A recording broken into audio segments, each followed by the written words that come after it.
Well, greetings and salutations, everybody. Welcome to the best damn move-related show on the planet Earth, the John Campea Show podcast, coming from right here in our quaint little studio. I'm, of course, your host, John Campea. I'm joined in studio today by Ray Ora. Whoop, whoop. Not joining us today is Jonathan Voico.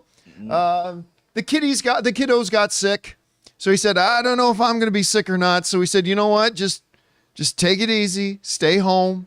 Relax. So Ray and I are going to do the show solo here today, and we're glad that you guys are joining us. And here's how today's show is going to go.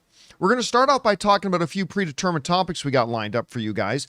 Then in the second part of the show, we're going to take your live comments and questions. Now, normally, when we take live comments and questions, we take it from our tip link. You can send in a tip question anytime, 24 hours a day, 7 days a week at www.streamelements.com/JohnCampea/tip. And those are the questions we normally answer here on the John Campea Show. But on days that Jonathan's not here, it's a little more tricky for me to do that. So it's just easier for me to take questions from you guys via the super chat. So if you are watching live, and you got to be watching live, and you have a thought, theory, opinion, question, or topic you'd like to ask, and we deem it appropriate to be addressed, go ahead and use the super chat feature and send that in, and we'll get around to answering that in the second part of the show. All right, Ray's first show of the year. Yeah. He came in all excited. I thought he was on cocaine. Very excited, especially because Jonathan's not here. It makes life so much better. I'm just playing. When Jonathan's not here. And he came in, he's like, I think today's the day. I'm like, what? Blade gets announced. No. It's ever so hopeful. No, that's not for a while. I've honestly kind of given up. I hate to say it. I've kind of given up on Blade. Well, a new year, new hopes. We'll see what happens. Anyway, guys, hopefully you have already had a lot of great new hopes for this new year. So let's get things started here, shall we? We're going to start off with this. For those of you who are watching Creature Commandos, you may have noticed on the newest episode a little cameo, a little bat-like cameo standing off in the distance. Got a lot of people very excited. Now, of course, remember, Creature Commandos is not Elseworlds. Creature Commandos is in the DCU proper timeline. That's going to have the new. This is in the same world that the upcoming Superman movie is going to be in. And we got our first look at Batman. Now, I saw a bunch of articles and social media discussions and even a few YouTube videos discussing this first look at Batman and saying, whoa, so this Batman's going to have the classic gray and blue. He's going to have the trunks. He's going to have all that kind of stuff, and really speculating about what this new DCU Batman is going to go look at, because this is him. This is the DCU Batman. We just don't know who it is yet. He's a little beefy. He looks very beefy. Yeah, he looks bulky. And I to me, honestly, I like that. I want our Batman to be this big, muscular guy. Like, I used to play, I don't know if you knew this, there was a role-playing game. I play a lot of Star Wars role-playing game and Dungeons & Dragons, but there was a great role-playing game system called DC Heroes. Oh, and okay. It was great. And it was all you needed was two 10-sided dice. Two 10-sided dice was everything because you rolled percentages, right? And anyway, the reason I bring up DC Heroes is because in that game, like, Batman was the top of the scale in every human category. Like, he was as high as a human being could be in intelligence, he was the top. As high as a human being could be in agility, he was the top. But most importantly, as far as the peak of human physical strength, he was peaked at the top. That's kind of shocking. So that's what I want to see in our Batman, right? I want to see this Batman who's like big and muscular and all this kind of stuff. Well, anyway, a lot of people, like I said, started to speculate about what this means. Well, it turns out we shouldn't take anything from the appearance of that silhouetted Batman to mean anything about what he's going to look like in a live action scenario. James Gunn addressed it, and he said the following. This is from IGN. James Gunn said, I think it's a great way, this quick little cameo in Creature Commandos. I think it's a great way to show that Batman does exist already, James Gunn said. He already exists in this universe, just like when we come to the Superman movie, we see that Superman already exists. He's already known by the people in Metropolis. We don't need to hear the origin again. Then he goes on to say this. So yeah, that's just a way to introduce that Batman is a part of this universe. He's an important part of this universe, and he has an impact on it, including defeating pretty dangerous, scary people like Dr. Phosphorus, who's pretty tough. Now, as far as does this little quick glimpse give us any insight into what Batman's going to look like in the live action? No, I don't think it does. He said, this is the DCU Batman. He said, listen, I got to tell you, I just love Batman. I love him. I've loved him since I was a little kid. He's one of my favorite characters. I've gone on the record in the past when I was at Marvel saying that my favorite character is Batman. I love him and we're going to do great things with him. He's the most popular superhero in the world, and I can't wait for more people to see him. But he also says, he goes on to talk about, he gave specific instructions that you're not supposed to have any close-ups of Batman. He goes on to tell the story in this article saying this. He said, when they first came to me with it and we saw a lot more of Batman, like in the original concept in the show, we were going to see a lot more Batman than just that one silhouette. He says, and I was saying, I am not ready to commit to that. I am not ready to commit to that. And I am not ready to commit to that, James Gunn said. So I was just like, more silhouette, more silhouette, more silhouette. You know what I'm ready to commit to? Blade? He was okay with the size of Batman. Right. The build, right? Like, I mean, there's only one guy who could fit that mold right there. You know who I'm talking about. You know who I'm talking about, right? Alan Ritchson? Absolutely.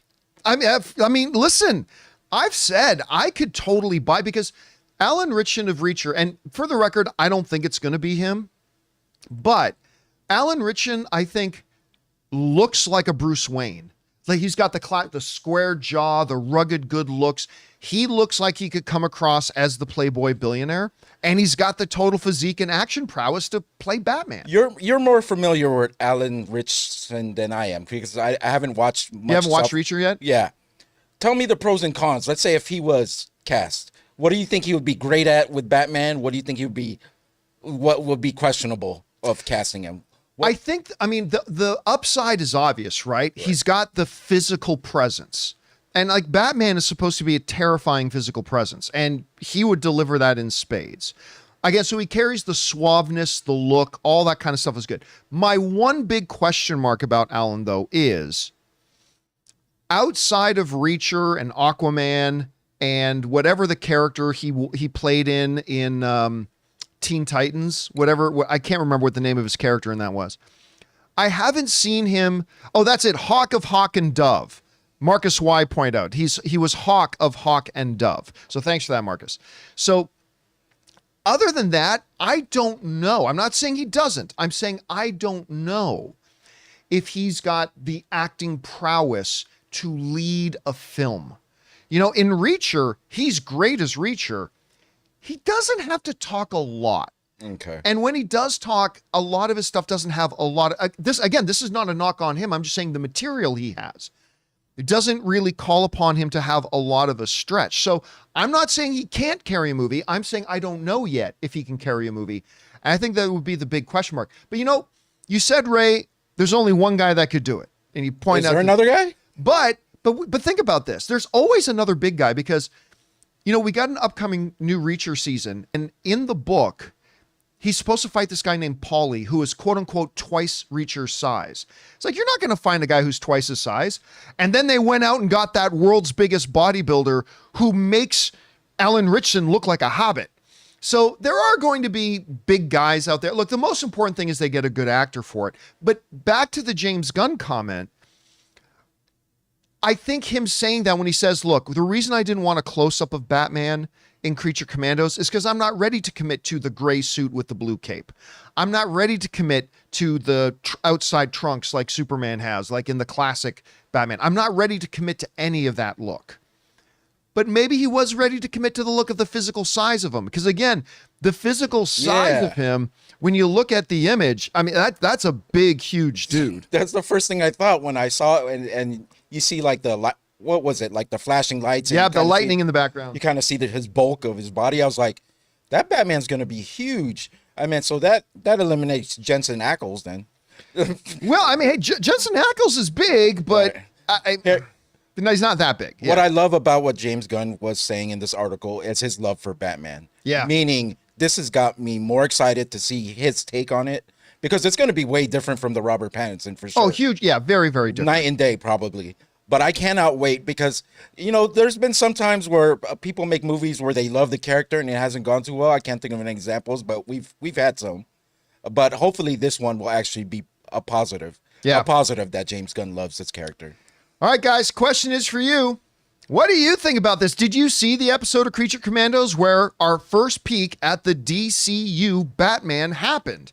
James Gunn is saying, I'm not ready to commit to anything about the different looks they had, so I just wanted him as silhouette.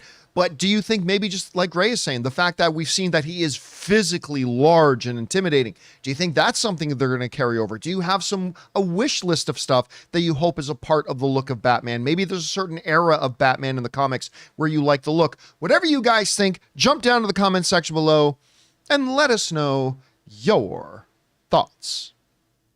All right, guys. With that down, let's move on and talk about this, shall we? I am a big Tom Holland fan. I think this dude is just terrific. And it might shock you to find out, I believe he's now 28 years old. I know when we think of Tom Holland, we think of little Petey Parker, and he's like 17. No. Tom Holland's 28 years old. Grown-ass man, although he's got a very young look to him. But I just think he's a tremendous actor. I've seen him in a bunch of things in the last couple of years that have not been good, but none of those things have been his fault. He always delivers a great performance. I think I don't think he's like the top shelf A-list of the best actors in the world, but I put him very comfortable in that next one down where he's truly one of the great ones that you can go to and get and just know you're going to get a good performance. So I really like the guy, and I have loved him as Spider-Man. Well, some of you may know that he also wins in life because he has, for a couple of years now, been dating Zendaya.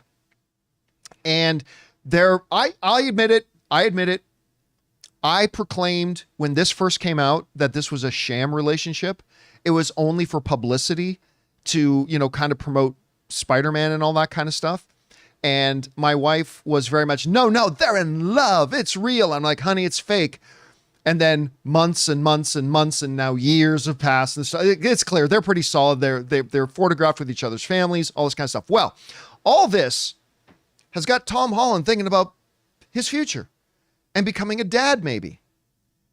And he's saying he's going to retire the moment he becomes a dad. This comes to us from People magazine, who in interviewing Tom Holland wrote this: Tom Holland could be disappearing from our movie screens in the next few years. The actor, 28 years old, appeared on the cover of Men's Health for their January/February issue and spoke about what life will look like for him when he becomes a parent. Holland, who went public with his relationship with Zendaya in 2021, said that his life will look a bit more normal. He said this: "When I have kids, you will not see me in movies anymore," he told the outlet, saying that all he'll be doing is golfing and going to be a dad. Golf and dad, and I will just disappear off the face of the earth. When I have kids, you will not see me in movies anymore. I'm just going to play golf and I'm going to be a dad. At 28, and in a now going on to 4-year-long relationship with Zendaya, Tom Holland, I don't want to speculate for the guy, but I mean, he may not be far away from becoming a dad. Oh, no. I mean, that could happen any time. He's made more than a buttload of money, so that's probably not too. He doesn't have to worry about that. I mean, we could look at Ryan Reynolds, how he always talks about how he misses time with his kids and stuff. So yeah, and he's thinking about cutting out. Yeah, and it's kind of like it's reasonable that Tom Holland feels this way. He wants to spend time. He wants to raise his kids. I mean, but do you actually believe he'll be out of the game after? You know what? I do. I really do. I don't know Tom Holland personally. I've met him once, right? I don't know him personally. I can't say anything. But here, look, most of you guys at home, think of a number that would represent the amount of money you would need to have right now that put away in your savings and your investments and all that kind of stuff represents, oh, you don't have to work anymore and you're going to be comfortable, maybe not living the lifestyle of the rich and famous, but you're going to be living comfortable for the rest of your life. I guarantee about 70% of the people watching this show right now would go, oh yeah, then I'm out. I'm not working anymore. I've got a number that it represents, you know, once I have this much in my investments, this much I'm getting in dividends, this much I have in my savings, all I can buy, this all represents, I'm done. I'm actually very close to that number. Tom Holland has that number already times 100. Right. He's got that already times 100. Now his thing is golf, but what if his thing was like, maybe a lot of us can, you know, resonate with it a little bit more if we were talking about video games. Like, wait a minute, I got all the money I need in the world and I can stay home and play video games all day and hang out with the people that I love. And on top of that, he's probably going to be married to somebody else who, by the way, Zendaya said, I don't really want to work much anymore either. I'll just pop onto a movie here and there. So if they ever do run short of money, which they never would, I'll just go and collect another $2 million paycheck. Yeah, a studio would be stupid not to want either one of them if they of course. all of a sudden decided to return, even after 10 years of being gone, 20 years. They're you know what? Tom Holland seems like he would be a great dad anyways. You know, he's always struck me as a guy who has a very level head on his shoulders. Right. Right? Like with all the boyishness of it and oops, I let like things leak when I'm doing interviews. Besides all that, he's actually always struck me as a guy who's got a very level head on his shoulders. And listen, the reality is if you're an intelligent person, if you're smart and you've got an X amount of money, you could live comfortably. You and your kids could live comfortably for the rest of his life. And why not just enjoy life? So look, I know it sounds crazy. I know he's young. And I know there's going to be a lot of people that do not believe him. He may change his mind. I believe him. I do too. I believe when he says, once I have my kids, that's it. You're not going to see me in movies anymore. I believe him. Mainly for a fact because he has a big mouth. He says a lot of things that he shouldn't. And this is something that it just feels like we should trust him. I mean, he's probably being really serious about this. But we got Spider-Man 4 on the way. You gotta get that out of the way first. Get that last bank. Get that last paycheck, and then have your kids, or have your kids during Spider-Man 4. Well, I mean, and we don't know right now, like, what does, like, how far off it would be, right? Like, he might be talking about having kids, you know, 5 years from now. He might be talking about having kids 7 years from now. I'm thinking he's having. I think we're like, I think at 30. minimum we're gonna get. I think we're gonna get Spider-Man 4. I think we're gonna get Avengers, Doomsday, And the Christopher Nolan. and Avengers: Secret Wars, and the Christopher Nolan film at least. And that's it. But well, it depends. Like he's saying, as soon as I have kids, but he's not saying when he has one. Listen, there are people who don't have kids till they're 45. There are people who don't have kids till they're 50. I mean, who knows? I don't think he's going to wait that long. Yeah. But I still think we've got a number of films for him coming up and in the pipeline that we'll get before he calls it a day. But I really do believe 10 years from now, I don't think we're seeing any more Tom Holland films 10 years from now. Right. That's my guess. Enjoy him while he lasts, everyone. Yeah. Anyway, guys, and of course, he could always change his mind. The question is for you. What do you think about this? Tom Holland, who's now going on to a 4-year relationship with Zendaya, saying, when I have kids, he wasn't ambiguous about it. So when I have kids, you're not going to see me in movies anymore. I'm going to golf and I'm going to be a dad, and that's it. Do you believe him? I mean, maybe you think the money's just too good, but he's already got a hell of a lot of money if he's not stupid. So I don't know. Whatever you guys think about this, jump down to the comment section below and let us know your thoughts. All right, guys. With that down, let's move on to this, shall we?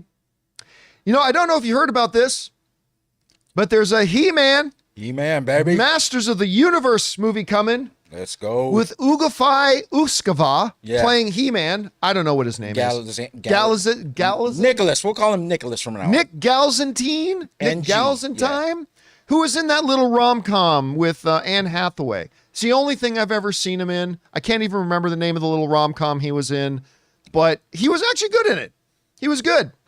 And my one concern when they announced that he was going to play Prince Adam He-Man was that, well, he's, what, $180, $190, soaking wet? I mean, wasn't out of shape. He's not like he was a scrawny guy, but he ain't He-Man. Well, then some pictures came out over the holidays of him wearing a big baggy sweater, and it's like, you could tell he's been working out under that sweater. Ready. He's getting ready. He's getting ready to play He-Man. We've got our Skeletor. We've got our Evil Lynn and Brie Larson. We've got the girl from Riverdale's going to be Tila. I actually think she's going to be a great Tila. I really do. Camila Mendez. Now, I've been looking forward to this. Now, listen. Let me lay some groundwork here. I am the type of guy that I don't believe, even if it's my most precious, most beloved IP, I don't believe when you're making a new iteration, a new movie, that you have to stick to every detail of the original IP. I don't care if hair color is different or eye color or skin color. I don't care. In a lot of cases, there's many characters that it doesn't really matter if they're male or female, unless it's like James Bond, where being male is kind of a very key thing about everything that represents what James Bond is. But very, very few characters in literature are like that. So I'm totally okay with that. I just kind of get bristled a little bit when you start changing core, fundamental, important story arc that completely changes who and what the character is. Like whether this character is 6'4" or 5'11", that doesn't completely change everything about we know about the character. Whether this character has brown hair or dark black hair doesn't change everything we know about the character. But there are some things. And according to a new report, I've been looking forward to this He-Man movie, but they might be changing it up a lot. Like Adam is an average guy working an office job on Earth.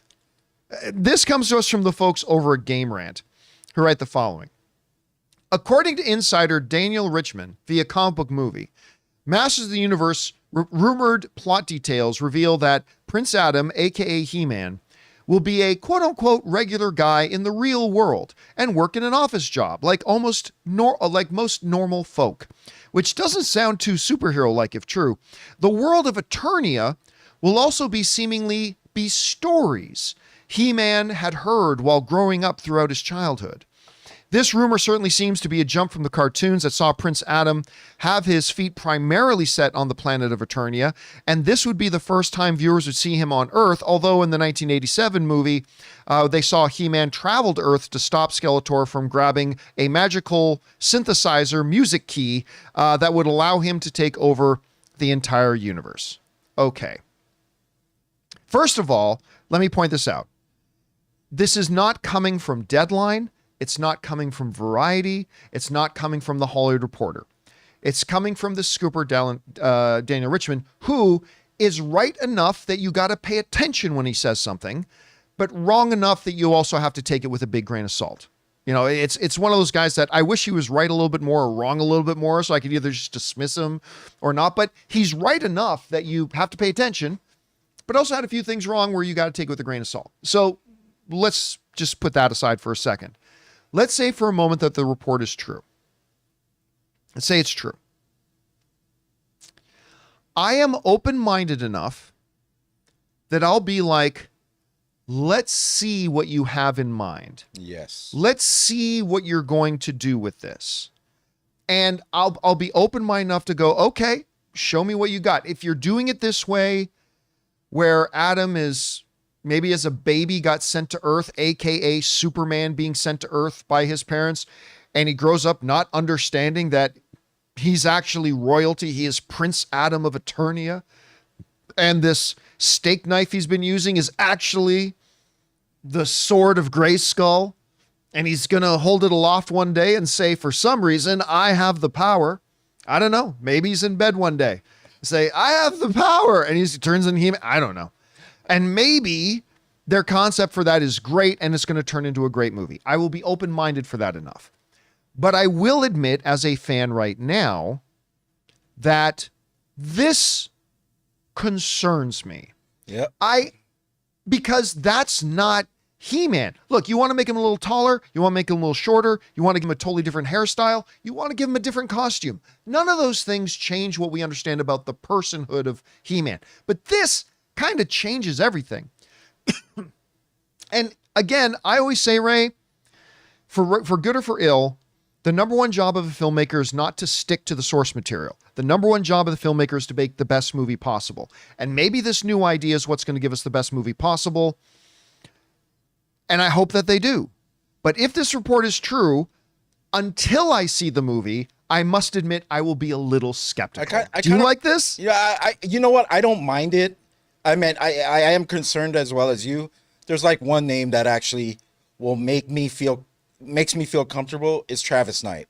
If he's behind this Bingo.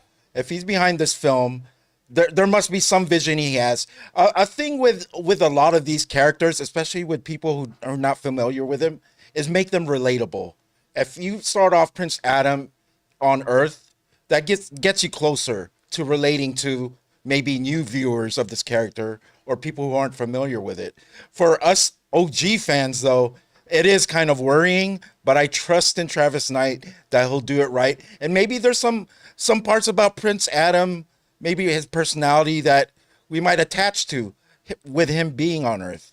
I don't know, because he can go to Eternia, right? At the end, he's going to travel to Eternia. I mean, for all we know, we're going to have that fantasy land. Look, they might pull a Harry Potter, where Harry Potter is at his, human family, and then the owl shows up and Hagrid shows up and says, "You're a wizard, Harry." So maybe he's on Earth, and in the first 10 minutes of the movie, he's working his regular job, and all of a sudden, Hot Tila shows up and says, "You're from Eternia, Adam. Come with me hither." And then they fly off on the Rainbow Fantastic. That's exactly her lines, John. Now, I want to lean into something Ray pointed out, though. For those you don't know, Ray just brought up Travis Knight. Regular viewers of our show will know this, but if you don't, Travis Knight is fantastic. He's the guy who directed that film Kubo and the Two Strings that I have never talked to a single human being that doesn't love that movie that's seen it. And then he went on to take on Bumblebee. After the Transformers IP had already been buried and driven into the ground, Travis Knight came around and did a Bumblebee movie and made, at the time, well, no, I think still today, the best live-action Transformers movie we've ever had. He's great. He's wonderful.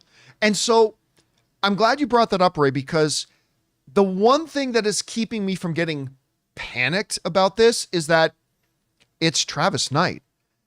And remember, this report might be wrong. Keep in mind, this report might be completely wrong. But if it's true, I will give Travis Knight the benefit of the doubt. If Travis Knight says, "I've got a great idea, but it will require us to have Adam starting his story on Earth," I'll go, okay, it's not what I would do, but Travis Knight's doing it. So I'll give him the benefit of the doubt. Because what he did with Bumblebee was a kind of human, he just made a good movie.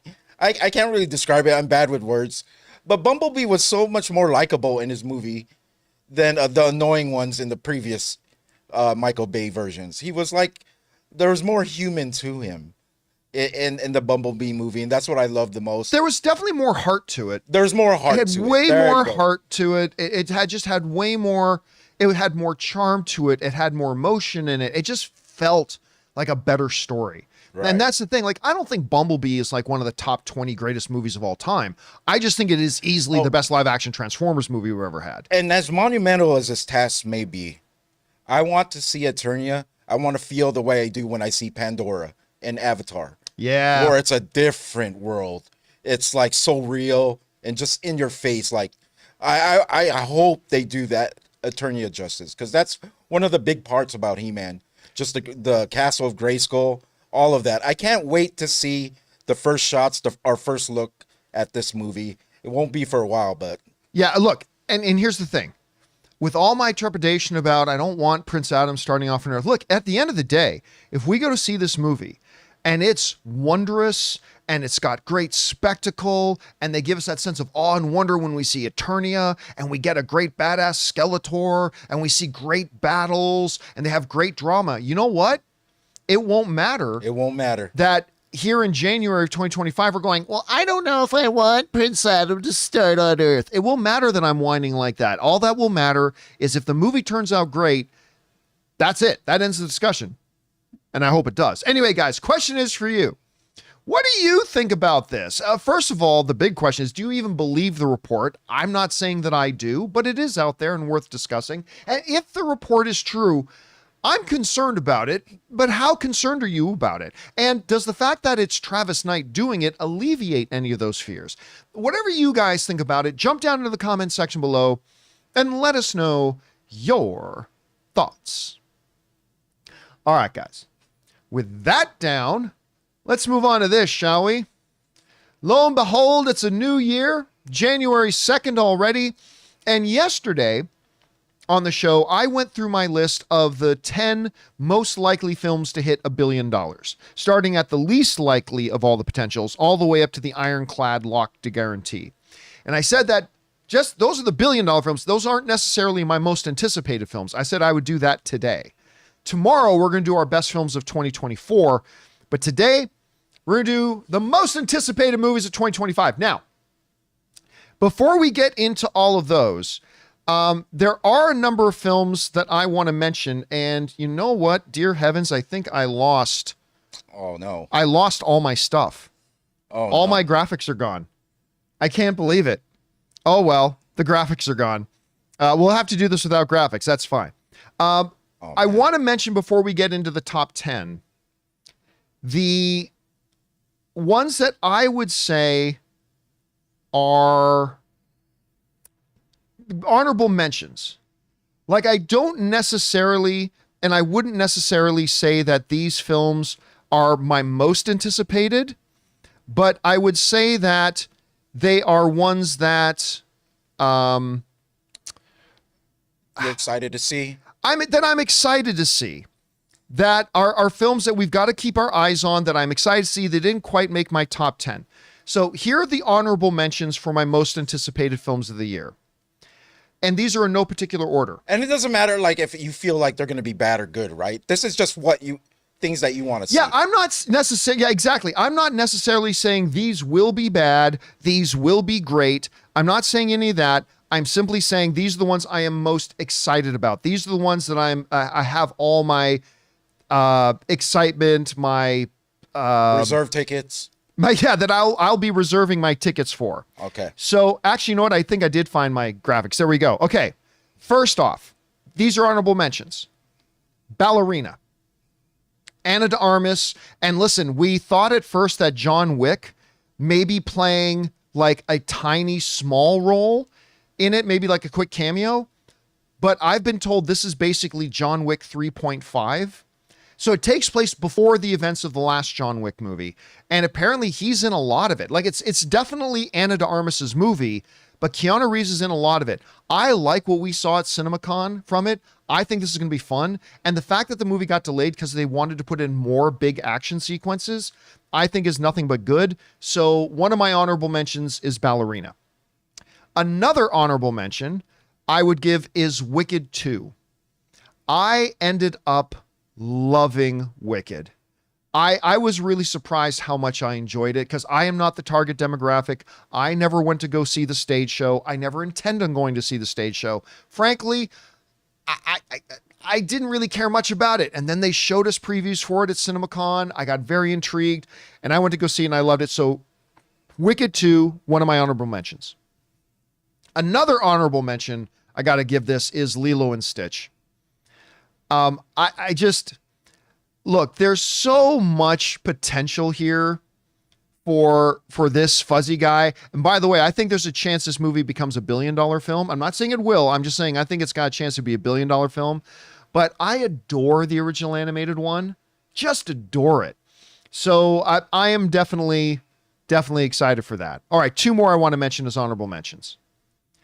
Captain America: Brave New World. Didn't quite crack my top 10, but I love Anthony Mackie. Although to me, Steve Rogers is Captain America, but I love Anthony Mackie. I love the Sam character and seeing a Harrison Ford Hulk. You had me at Harrison Ford Hulk. That's all you needed. So that's one of my honorable mentions. And my last honorable mention is the new Jurassic World movie, Jurassic World Rebirth. Okay. I mean, listen, I like the director, I like the cast, and every human being loves two things. Free t-shirts shot out of air cannons into the audience, and they love seeing dinosaurs eating people. Just put that on the screen, and you've got potential for something really good. I'm surprised it didn't make your list, though. Okay. Now I'm looking forward to seeing your list. Yep, not on my list, but it's definitely one of my honorable mentions. Okay. With that down, guys, let's get into the ones that actually made my list. The films that I'm most looking forward to in order. And we're going to start off with, drum roll, in my number 10 position, How to Train Your Dragon. Yep. Listen, I love the original. I think the original is, all the original three films are great and awe-inspiring and have wonder and charm and magic to them. And when they played that first trailer, granted, it was just a very brief first look, I thought they captured it great. I thought it looked wonderful. I love the look of the dragon. I love the look of the world. I love that you have from 300 Gerard Butler. Thank you. I love that Gerard Butler is back playing the dad. I love that. So for me, How to Train Your Dragon is my number 10. You looking forward to this one? Yeah, definitely. I mean, that first trailer was great. I mean, it seems like it's going to be shot for shot. I actually think it has a chance to make $1 billion. A chance to make. I would say not impossible. Not impossible. All right. Let's go on to remember, these are my most anticipated. So number 10, How to Train Your Dragon. So what's the movie that if it was out at the same time I would go to see before it? Well, in my number 9 position, Michael, the Michael Jackson biopic. I was kind of like, okay, yeah, I'm interested in a Michael. I mean, he was the king of pop. So I'm interested in it. And then at CinemaCon back in April, they played us a sizzle reel for it. And it looked phenomenal. I think this is a guaranteed monster hit. It will be, I really believe it'll be $1 billion film. I mean, it might not be, and if it isn't, I'll be surprised, but I think this is going to be a big, huge film. But I also think it's going to be a wonderful film. And so even though I'm the guy who's not usually all that excited about biopics, I got Michael as number 9. All right. So what's the movie I would want to see more than Michael? Well, coming in at the number 8 position for my most anticipated films of the year, Mission Impossible Final Reckoning. I don't think Mission Impossible Dead Reckoning was the best Mission Impossible film, but I love this franchise. You know, it's a lot like Fast and the Furious, where it's like, I wasn't really on board for the first couple, but once you got into like, especially 4, 3 was pretty good too, but once you get especially into 4 and 5 and 6, I just started loving these movies. Right. And even though Mission Impossible Dead Reckoning struggled a bit by Mission Impossible standards at the box office, I still quite liked it, even though it wasn't my favorite. And I always think these movies have great spectacle. So I'm really, really looking forward to Mission Impossible, The Final Reckoning. All right. Let's move on to our number 7 film. The one I would see before Mission Impossible or Michael or How to Train Your Dragon. And my number 7 most anticipated film of the year is Sinners. Okay. Listen, all you got to tell me is that Ryan Coogler is directing a film. That's it. That's all you've got to tell me to get me excited about going out and seeing something. And when Ryan Coogler and Michael B. Jordan make movies together, you get magic. You get Creed. You get Fruitvale Station. Yes, sir. You get Black Panther. I mean, every time these two guys have made a movie together, the movies end up being absolute chef's kiss. I love the tone of it. I think he's one of the most exciting directors working today. I think Michael B. Jordan is one of our great actors today. Anne's excited about it because it's got Haley Steinfeld in it. So, yeah, sign me up. I got Sinners right up there in my number 7 spot. Okay, let's get on to number 6 then.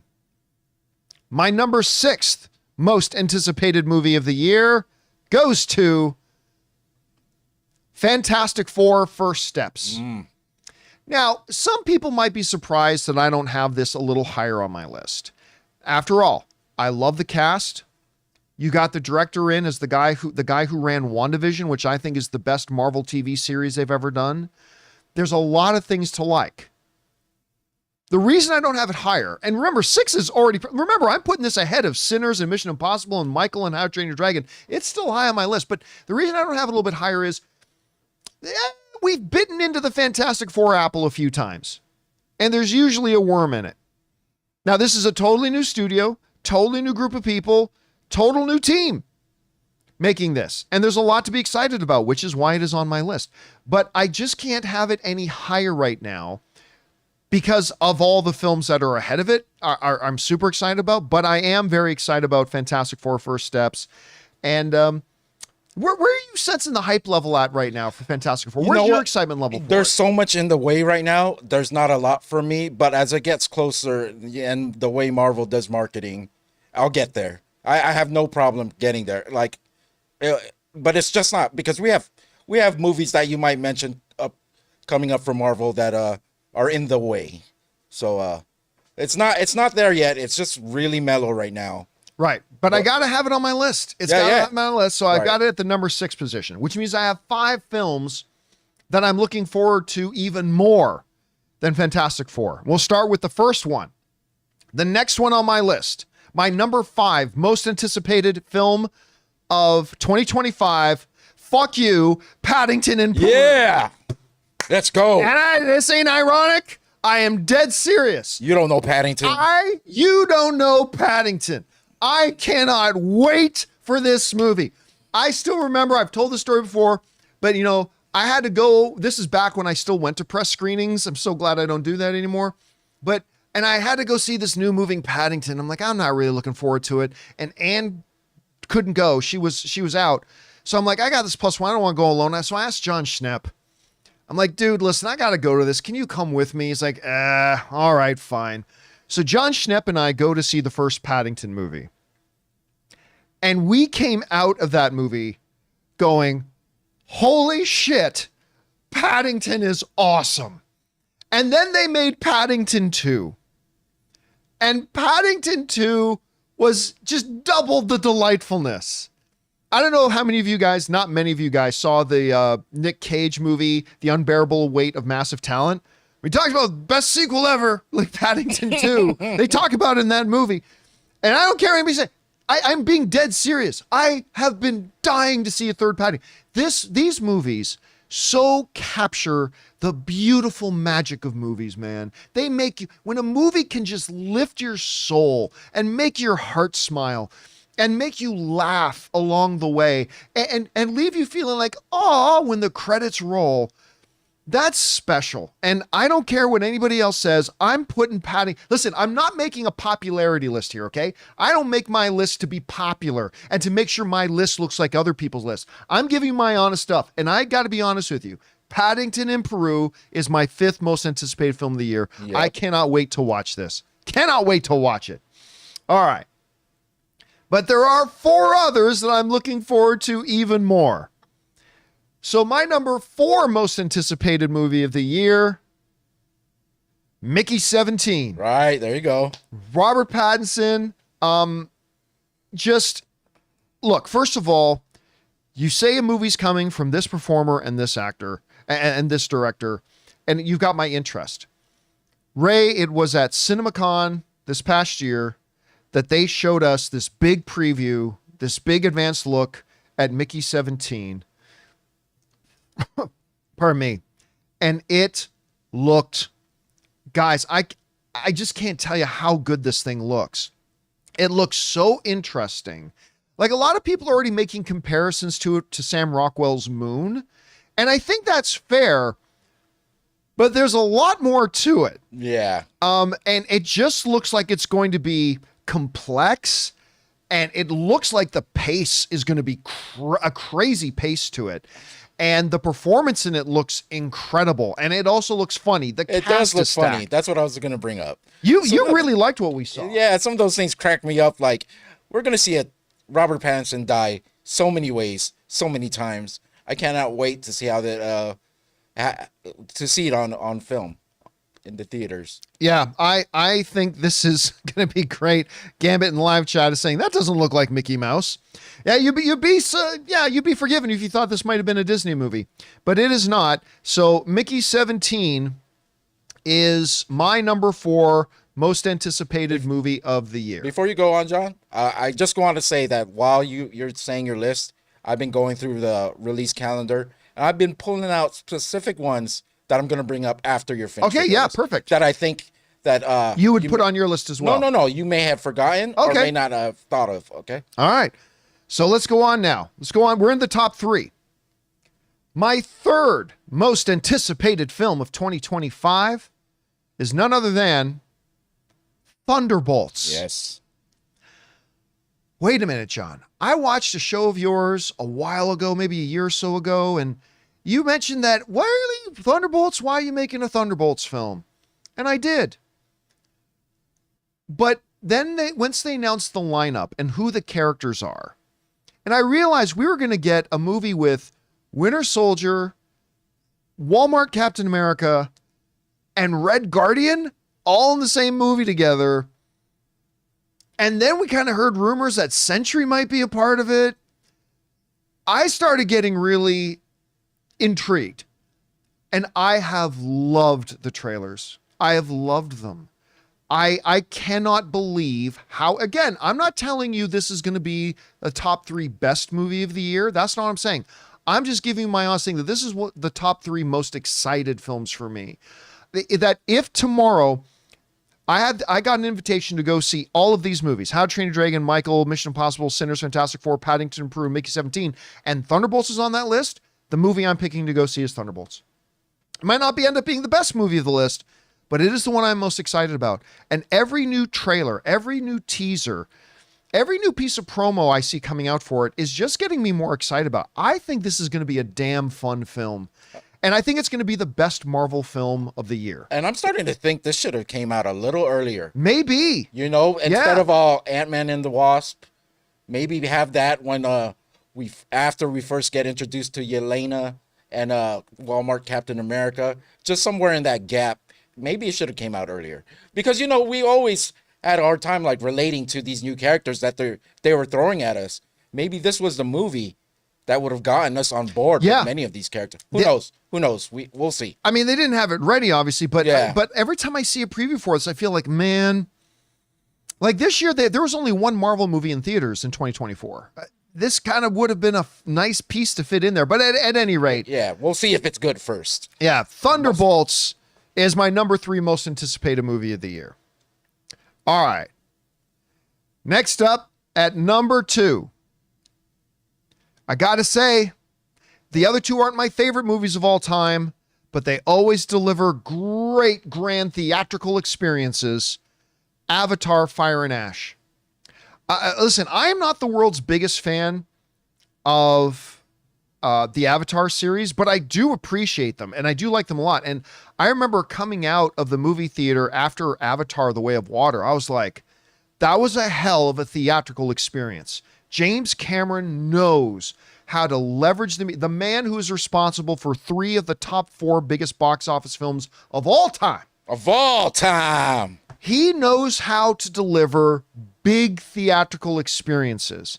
And Avatar, The Way of Water, I mean, I'm not saying it was the best film of the year, but it was a grand, huge, stunningly, visually stunning theatrical experience that was just a utilization of all the most cutting edge technology to try to bring stories to life on the big screen. He has bold imagination. He goes in places that you don't think you can really go and do, and he does them, and he creates these grand experiences.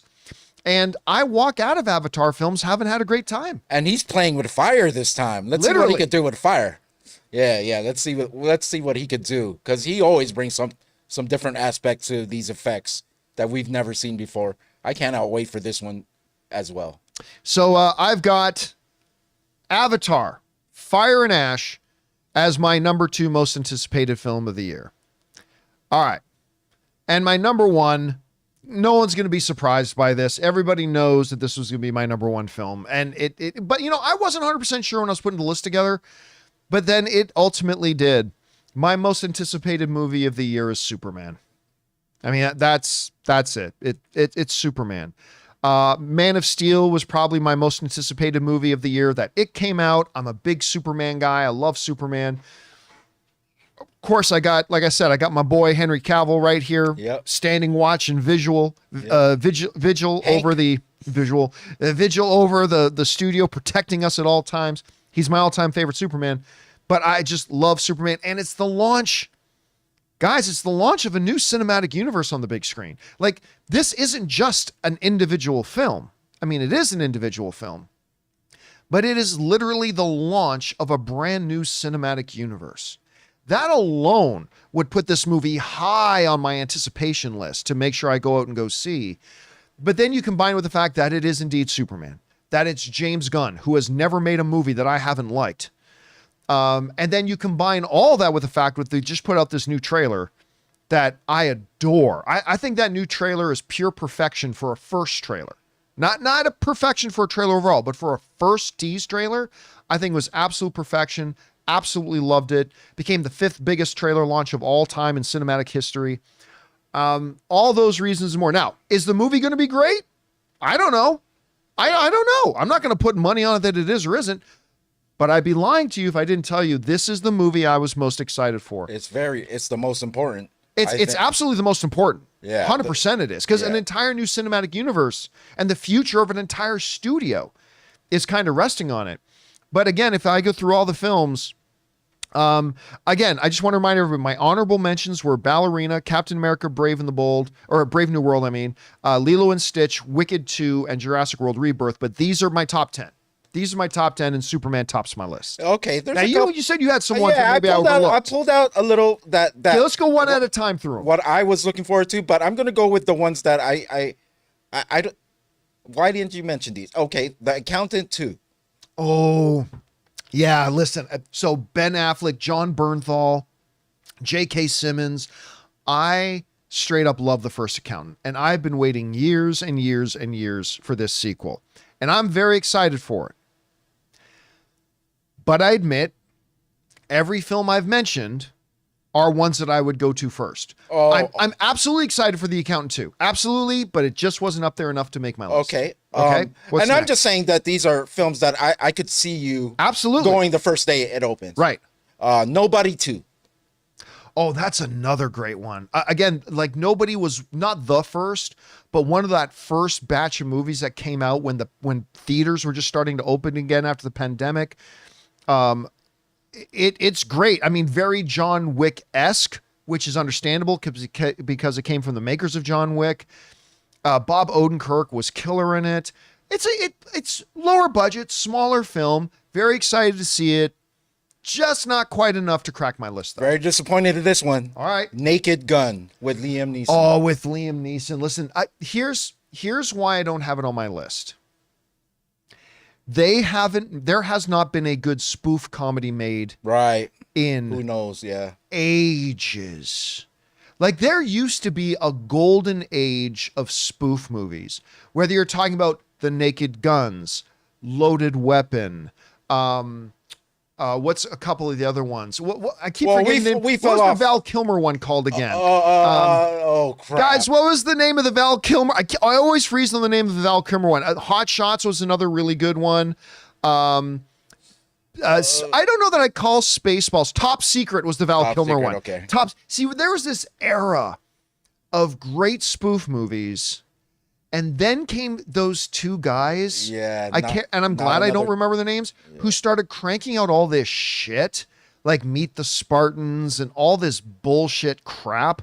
And it killed the genre. Yeah. So Liam Neeson taking on Frank Drebin and like maybe that, because Liam Neeson, hey, listen, Liam Neeson is great comedically. Go on YouTube and look up Ted Liam Neeson serial. It's one of the damn funniest things I've ever seen. I've been led to understand that they say tricks are just for kids. Yeah, that is the saying. So if I were to give you this money and I were to walk out, there would be no problems. It's just, even though I myself am not a kid, it's one of the funniest. Liam Neeson has such great, dry comedic timing. It doesn't seem to equate when you think about Liam Neeson. He is a master at comedy. I think Liam Neeson is a master at comedy, and I think he's going to kill it in this. But again, it's a spoof. We haven't seen a good spoof in forever, so I'm looking forward to it. But again, not on my list. Not to say this would have been on your list, but I know you're probably going to go watch this with me as The Black Phone 2. Oh yeah, man! Listen, that we saw The Black Phone right at CinemaCon. They gave us a big advanced screening of The Black Phone. Aaron Cummings nearly tore my arm off. It was like she was so terrified by it. I really enjoyed it. Now not one of my top 10 favorite horror films of all time, but it's a really nice solid movie. Yeah, nice surprise movie. I'm looking forward to seeing it, but not quite on my list. Predator Badlands. Predator Badlands is one that honestly, if I was going to give I had so many movies I wanted to give as honorable mentions, but I thought, I'm just putting in too many. Like, you can't have a top 10 and have and then 7 honorable mentions, right? I'm bringing these up because... but I came really close to putting Predator Badlands on there. I almost bumped Jurassic World out. But then I really thought about it, and I thought, Predator Badlands and the new Jurassic World were both offered to me to see this afternoon. I'd probably take Jurassic, but it came really close to being there. And last one... Before I say my 3 Mortal Kombat 2, baby. I was so disappointed by the last one. Listen. These are fun, crappy movies. The first Mortal Kombat movie is one of the greatest bad movies ever made. I don't care. It's a guilty pleasure. I love watching that. And it's legitimately got one of the best soundtracks of any movie ever. That soundtrack to that first Mortal Kombat is banger. Every track is a banger. I love that movie as bad as it is. Then they did a sequel to it, and it really sucked. And then they came out with this new one a couple of years ago. And we went to go see it, and we were so excited going to the theater. We were just coming when people were starting to go back to theaters. Yeah, again, and like, hey, listen, the fight between Scorpion and Sub-Zero lived up to the hype. That was a good fight. That was really, really good. But overall, I was very lukewarm on the movie. The gore was pretty good, I thought. It was. Again, there are things about it. I didn't hate the movie, but I'm a you got to prove it to me now when I go to see. Okay. So I'm going to go see it, but it's nowhere near my most. Okay, now give me yours. What are the ones you're really excited I'm just going to run a couple down that you may not mention. They're smaller. Some of them are smaller. One is Presence. I showed you the trailer. The other day. That one looks interesting. Elio, of course. The new Pixar film. There's a movie called Until Dawn, which is based off a Sony video game, a horror game that I watched, I played. I didn't even know they were making that into a movie. So I'm looking forward to see how that turns out. Flight Risk is one of them. Oh, Flight Risk. That's one that they showed us at CinemaCon, or at least like a 10-minute preview of it. And like Mark Wahlberg, and who's the girl, and I can't remember. Oh, I forgot. But it's like, this is a really good premise. That could end up being a really nice movie. I don't like racing movies, but Gran Turismo changed my mind about that. Gran Turismo's F1, F1 maybe. With Brad Pitt. Right. And the last one I have is The Running Man with Glenn Powell. I can't wait to see that. I like the actor that much, where it's like... I love Glenn Powell. You know what? And here's the thing. What was the Arnold remake that Colin Farrell and Bryan Cranston did? Total Recall. Total Recall. I liked Total Recall. I never saw it. I liked it. I thought Colin was great in it. I thought Brian was great in it. So I've got some hope for that. Again, I'm not going to put it on my most anticipated list by any stretch of the imagination, but I really do like Glenn Powell a lot, and the premise could be done really well. So I'm definitely looking forward to watching it. Yep. All right, guys, just to recap one last time. My top 10 most anticipated movies are How to Train Your Dragon, Michael, Mission Impossible Final Reckoning, Sinners, Fantastic Four First Steps, and in the top 5, Paddington in Peru, number 4, Mickey 17, number 3, Thunderbolts, number 2, Avatar Fire and Ash, and my number 1 most anticipated movie of the year, Superman. Dun, dun, dun, dun. What about you guys? What movies would you have on your most anticipated? What films would you knock off my list here to put something else on it? Whatever you guys think, jump down to the comment section below and let us know your thoughts. All right, guys. With that down, it's time for us to move on to the important stuff, taking your live comments and questions. Once again, because Jonathan's not here today, we're only taking questions today via the Super Chat. So if you have a thought, theory, opinion, or topic you'd like us to address, use the Super Chat feature and send it on that way. The Super Chats are still open. I'll be closing them soon, so get your question on in. But before we do, we're going to take a couple seconds here and thank a couple of sponsors of today's episode of the John Campea Show podcast, our friends at PrizePicks and Miracle Made. Guys, we want to take a second to thank a sponsor of today's video, PrizePicks. Are you guys like me, both a movie and a sports fan? Well, if so, then you know that the playoffs are here and it's now or never. If you love football and want to add some real excitement to the games, let me tell you about PrizePicks, the best place for your daily fantasy sports. So here's how it works. It's super simple. You just pick more or less on player projections. Think Patrick Mahomes will throw more than 1.5 touchdowns this week, or maybe Lamar Jackson will get over 250 passing yards. Make your picks in less than a minute and take your shot at winning up to 1,000 times your cash. Ann and I have been having a blast using PrizePicks every weekend. It's simple, it's fun, and it just makes watching the games that much more exciting. Plus, PrizePicks puts you first. With easy, fast, secure withdrawals, you can get your winnings in as little as 15 minutes, and they make deposits even easier. And right now, if you sign up today, you get $50 instantly when you play just $5. You don't even need to win to receive the $50 bonus. It's guaranteed. So don't wait. Download the app today and use the code CAMPEA to get $50 instantly after playing your first $5 lineup. That's right, play for just $5 and you get a $50 bonus instantly. PrizePicks, run your game.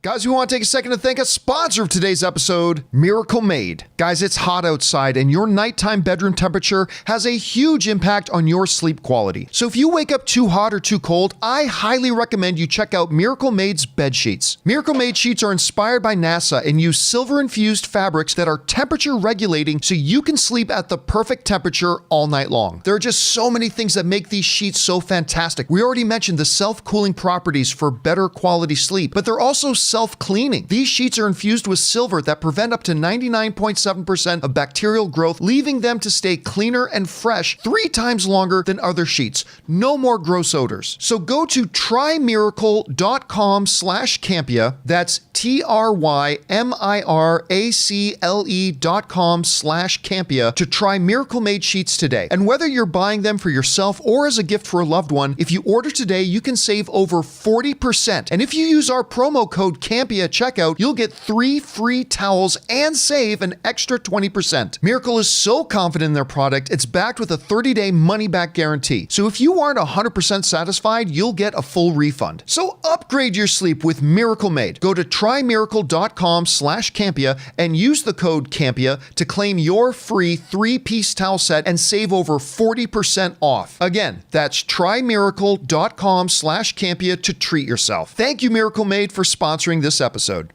And thank you to our friends at PrizePicks and Miracle Made for sponsoring today's episode of the John Campea Show podcast. All right, guys.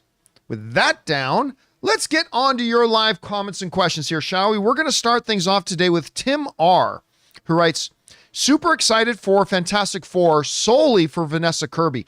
Listen, I'm definitely not only excited for it because of Vanessa Kirby, but Vanessa Kirby is great. And I just like every single one of you. You got multiple Emmy Award winners. You got multiple SAG Award winners. You've got Pedro Pascal, who I think is a great choice to play the new Reed Richards. I just like everybody in it. So yeah, it's going to be great to see. All right, next up, we got Dwayne, who writes, hey, John, want to say Squid Game Season 2 is great. I still have not started watching it yet. Now, I really liked the first season. But I haven't started watching the second season yet. You know what I started watching last night? What you want? I never heard of the show before. I just stumbled across a couple of clips of it on YouTube, and I thought, this looks good. And it's in season 2. It's a Netflix show with Kerry Russell called The Diplomat. Oh, okay. And I just watched the first episode last night, and I'm already hooked. I'm not gonna lie. That title just made me fall asleep. It's not a great title. I'll give it that. It's not a great title, but I really did like it. So I think I've got to get caught up on that. I got to get caught up on Linus. I still haven't started watching season 2 of Silo yet. I'm so far behind on all my TV stuff. Anyway, all right. Thanks for that, Dwayne. Next up, we got Amin, who writes, question of mine from the other day, you forgot to answer. Oh, do you think Nolan's Odyssey will be more than one film? I think there's a chance. I definitely answered that question several times. No, I do not believe it'll be more than one film.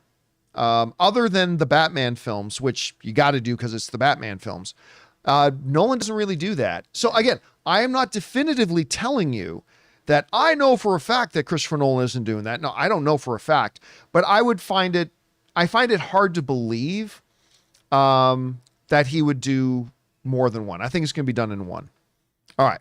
Next up, we've got Daniel Townsend, who writes, have you heard any more details on the Aragon Disney Plus series recently? No, I haven't. Actually, as a matter of fact, I don't even know if that's still happening. Yeah, I don't either. I'm not saying it's not. Don't misinterpret me. I'm not saying it's not happening. I'm just saying nothing. Now, man, that was such a big book series. Remember, they had the 3 books. They were some of the biggest things out there about the dragons. And then they made the first movie and they thought they were going to do a trilogy. And the movie was so bad. It was so bad. And even though the ending of the movie totally set up the sequel, they were like, nah, and they killed it. So I'm not surprised. I wasn't surprised when they came out and said they were going to try to redo it again, but I have heard nothing about it since. Again, I'm just saying, I don't even know if it's still happening. I mean, for all I know, they're shooting it already, but I don't know anything more about it. Yeah, ever since Bob Iger probably took over, maybe he got killed. Yeah. All right. Next up, we've got Jason Davis, who writes, where is the Odyssey trailer? It is strange. Like, we always get questions. Where's this trailer? You mean for the movie that's still 10 months away? John, where's this trailer? Dude, that movie's not coming out for a year. like we get these questions all the time. Where's this trailer? And 9 times out of 10, the movie's still like at least 7 months away. Isn't Nolan still casting for that? Yeah. They haven't started shooting that movie yet. But so that's funny. But just for you, we've talked to the studios. We got your first exclusive look. Play it, John. Oh, yeah, right here, all by ourselves. We got it. All right. Next up, we've got Benjamin, who writes, hey, John, Avatar: The Way of Water was 13 years after the original. Does Fire and Ash being only 3 years after The Way of Water help or hurt its box office? I believe it helps. I do. I think, and I have nothing to back this up with, this is just me speculating, okay? But I honestly think if Way of Water came out like 5 years earlier, I think it could have maybe matched the original Avatar. I think Fire and Ash coming out just 3 years later, I think that's going to do well for it at the box office. I think after Way of Water, it doesn't matter if it's a year or 10 years. These movies are like, people go see them like it's going to a new amusement park. Everyone wants to go. Everyone wants to go see it. Yeah, but I think coming out sooner rather than later. Yeah, especially for James Cameron's age, too. Yeah, I think it's going to help. But here, I just want to remind everybody, James Cameron is going to get another Avatar movie out 2 years faster than Matt Reeves is going to get a new Batman movie out. Yeah, so... Just saying. Okay, anyway.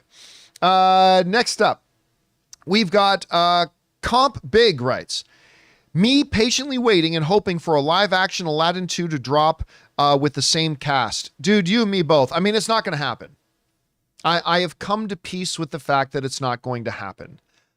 I think Aladdin 2 might be the best live-action remake Disney's done.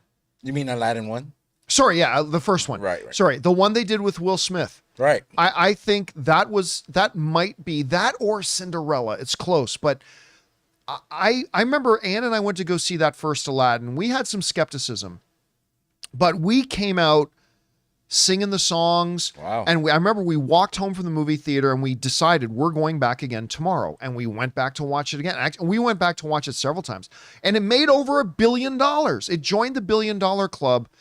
And I've never known why they did not hightail it into making a sequel. Now, with everything that's happened, Mina Massoud, hasn't really been able to leverage that. Of course, Will Smith had gotten himself into some Right. PR trouble. And with the times passing, I have always wanted another one. I don't think we're ever going to get it, though. Not in the near future. Maybe Yeah. later on. All right. Next up, we've got That Wrestling Hound writes, I hope James Gunn ends up directing and writing the DCU Batman film. I don't. You don't? No. You know why? Because he's the damn head of the company. He needs to focus. Like, listen, I am all for that James Gunn, for this first movie out of the gate, is taking it on himself to set the tone of the new DCU. I'm all for that. But he's got to remember he is not just another director now. He is the CEO of the company.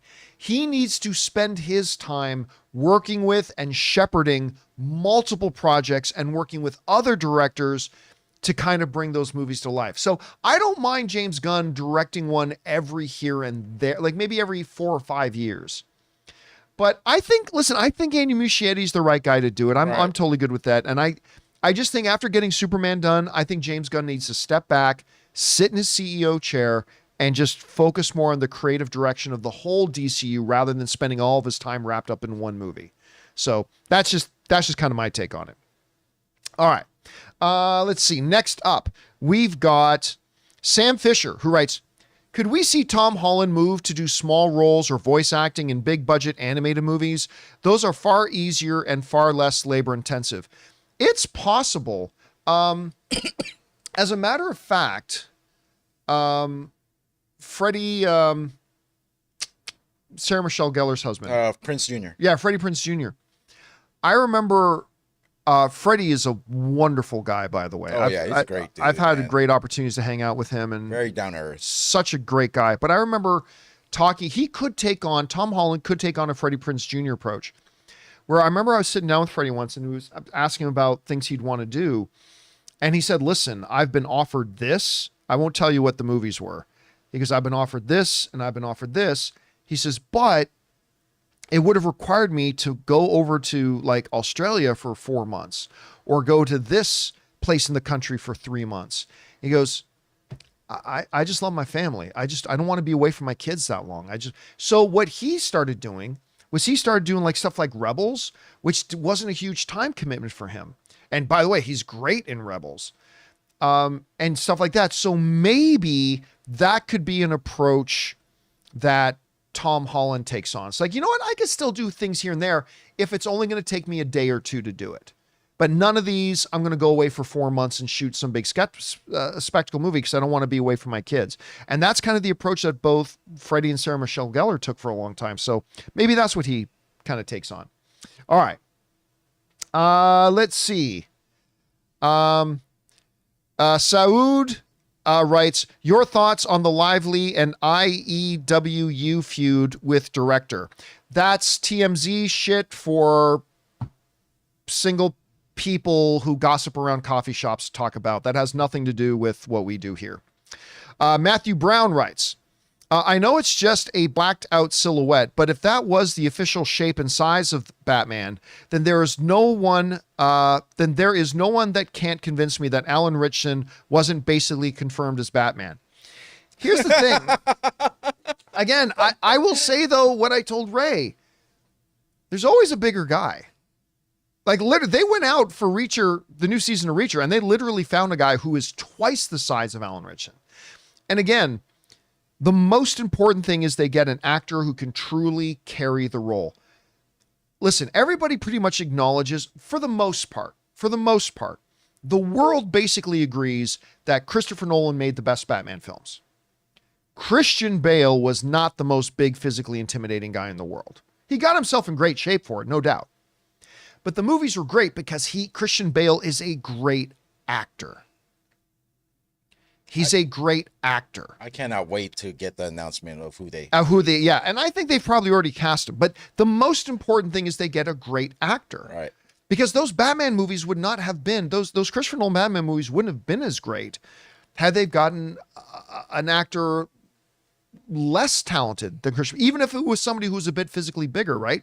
So the number one thing is get the best actor you can. Make sure they're in great shape.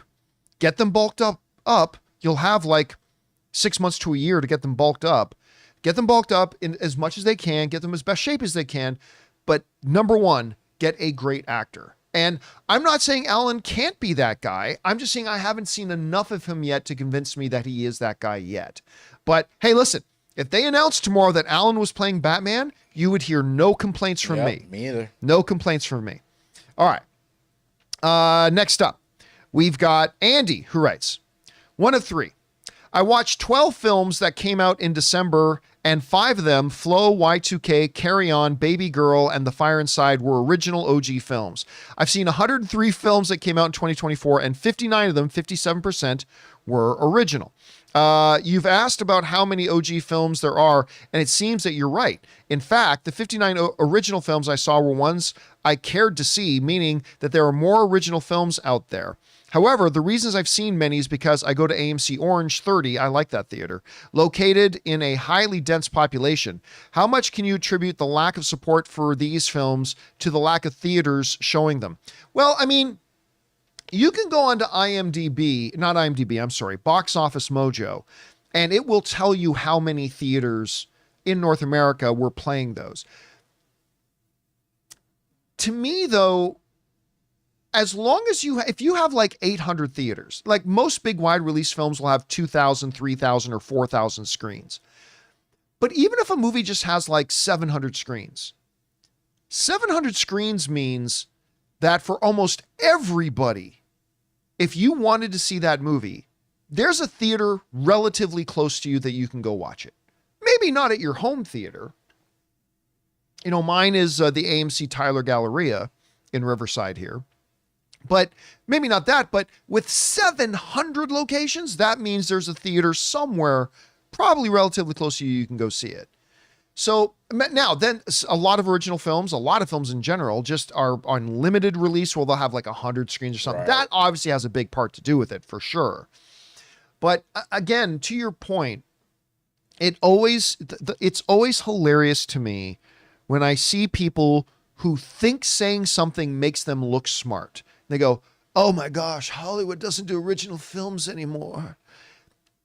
Actually, you're factually wrong. There is more original films made today than in any other time in Hollywood history. That's not an opinion. It's a statistical fact. It's a statistical fact. Now, it is also true that there are more sequels and stuff like that made today than ever before. That is also true. Both can be true.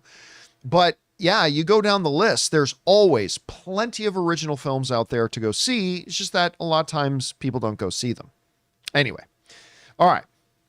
Next up, Pretty All Right writes, hey, John, I'm personally really excited for Tron 3. The D23 trailer gave off some Blade Runner vibes, which I think is a great choice of a direction for Tron. I want to be more excited for Tron. I do. The problem is I got so excited for the last Tron movie. Legacy. Tron Legacy, is that what it was called? I got so excited for that movie. I remember being at Comic-Con and they even booked out an entire building and you had like the Tron experience and like to hype up the movie. And you had like a great soundtrack. I think Daft Punk did the soundtrack of it. And it was okay. I think that Tron movie was okay. But I just can't get... I'm looking forward to it, but I can't say I'm excited for it. Do you got any hype for this new Tron movie? No, I don't. Just that simple. Just straight up. No, I don't. I've just never been into the Tron series. Yeah, I'm sorry. All Maybe right. This one will do it. Let's go to the next one here. The next one comes to us from ScreenSpeak, who writes, Wildwood is a new Leica film coming in 2025 that is that's on my most anticipated list. I have to admit, I'm not familiar with it. I'm not either. I'm very familiar with the studio. I mean, like everybody knows that studio. They put out some great stuff, but I'm not familiar with that project. I know Ray's looking it up right now to see what he can find on it. Oh, it's a stop motion. Which a lot of their stuff is. Animated dark fantasy horror film. Okay. Oh, it looks interesting, actually. Well, we'll see what we get in the next couple months. Yeah, in terms again, of marketing. I haven't seen anything for it yet myself, but that's okay. I'm sure we'll get something soon enough. Yeah, horror stop motion sounds very interesting to me. Yep. All right, let's see. Let me see if I can get caught up to where we're supposed to be here. That was pretty all right. Next one, though, Screen Speak. That's the one we had. We already had Screen Speak. Okay, next up we got Andy, who writes one of two. Hey, Ray. Are you going to the WWE Raw on Netflix premiere in Los Angeles on Monday? Oh, they're doing that in LA? Oh, they are, huh? It's going to be my first WWE event, and they're treating this Raw episode like a pay-per-view, part two. Like a pay-per-view event. Do you also have a top 3 current stars in the WWE as well? Mine are Sami Zayn, good Canadian kid, by the way, Jey Uso, and Liv Morgan. Yeet! Yeet! So, Ray, you got any plans to go to it? And I actually didn't know it was going to be in Los Angeles, but I also heard that it's going to be 3 hours. That's a lot of time to be watching. I mean, I don't know. Unless something comes up, I don't plan on seeing it. But if it's his first time, he's going to have a blast. Usually the live shows in a lot of sports, when you go live or sports center, whatever, it's always better than watching it on TV, right? Like baseball to me is so much more fun live than watching it on TV. I fall asleep at a live baseball game. Even live baseball? Well, I go with Ann because Ann gets season tickets to the Dodgers. Well, you need to try heckling this right fielder or left fielder. That's what I should do. That's the best. I should That's totally get into heckling. But I hope he has a good time. My top 3, I can't think of it any right now, but I do like. I can't wait for the return of Alexa Bliss. We'll just say that. So, this Monday, do we know where in LA it is? Should we get Probably tickets? the Crypto Center. Should we get tickets? I don't know if they're still available. It's going to be a huge event. Who knows? We'll see. I mean, we'll just go on Vivid Seats and get secondhand stuff. Yeah, because it's going to be the first show. Like maybe John Cena wrestles. Well, I haven't been to a live wrestling event Maybe since The they Rock did comes. WrestleMania at SoFi. Yeah, so I'm hearing rumblings of a lot of stuff happening since it's the first Netflix WWE show that they're gonna have. So I've heard rumblings of John Cena making an appearance. Hopefully we get it's a good start because another platform it could get shaky. We saw what happened with Mike Tyson and yeah. All right. Next up, we've got Daddy Logan who writes, James Remar confirmed he is returning to the Dexter sequel series. Have you started watching Original Sin yet? Good time to be a Dexter fan. I have not. Although you know what? Originally, I wasn't even planning on watching it because that last Dexter series with his kid and everything, I tapped out of it. I just, because I love Dexter. I even loved the last season. I didn't love the last episode, but I loved the last season. I love that show. But the sequel series, I can't remember what it was called, like Dunkin' Donuts, Dexter. I don't know what it was called, but I thought it was quite bad. Wasn't it First Blood or something? Maybe it was First Blood, or is this one called? I don't know what. No, this one's called Original Sin. At any rate, but then the trailer for the new Dexter came out, and we heard the cast: Sarah Michelle Gellar being one of the people in it, Christian. Oh, it's New Blood. Damn it, what's he called? Not Christian Bale. Christian Slater. Slater, thank you. Christian Slater playing Harry. I mean, and the trailers are good, so I want to watch it, but I have not started watching it yet. I'm really behind on a lot of stuff. All right, let's see. Next up, we've got Screen Speaker writes, Wake Up Dead Man is another most anticipated film of 2025 for me. I'm really excited about it. What's that? Glass Knife? It's Glass Onion / Knives Out. But if it's going to be direct to Netflix, I'm not that excited about it. Like, I want theatrical experiences. So if Netflix would get their heads out of their asses and actually do theatrical releases with these like they should, it probably would have made my list. But just being straight to Netflix, I'm definitely going to watch it regardless. But it lowers it a lot on my anticipated list. But I'm definitely looking forward to seeing it. I am. All right. Next up, we've got Mr. I writes, John, we got your most anticipated. What are the movies you won't touch with a 10-foot pole in 2025? I don't know. I don't know. I don't have a list. I'd have to have a full list of the movies in front of me and go through them. I know one. Minecraft is one for me. Dogman. I don't think you like those trailers. No interest in Dog, or what's it called? Dog Cop? No, it's Dogman. It's Dogman. Yep. No interest in Dogman. I'm going to see Dogman. I'll take it. I'll take the hit for the team. Yeah, but other than that, I mean, it's a good question.